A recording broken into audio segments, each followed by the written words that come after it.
Daniel's relationship with God is bound up in his behavior. It's bound up in what he does.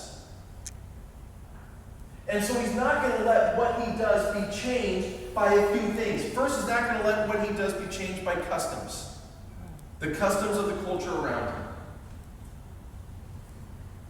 He's not going to allow their laws or their customs to in any way tell him what he cannot do in regard to his relationship with his God.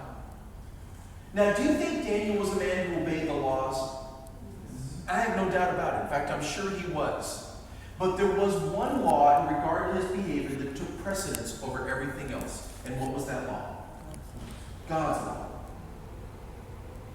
Do you think it was normal practice and behavior for many politicians, even of that time, to participate in what's known as graft, to accept bribes, to maybe practice a little thing, called, that where you hire your own family members,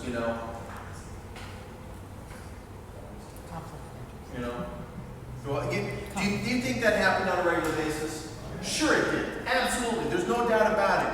Do you think that there were politicians who were dishonest, who stole? I know.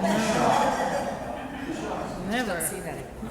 Never. You see, there was probably a normal practice among Daniel and his peers, right? But you see, there was a problem with Daniel, and that was what? Daniel was above board.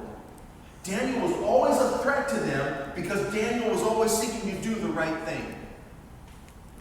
He lived by the law of his God. He wouldn't participate in those things that were wrong.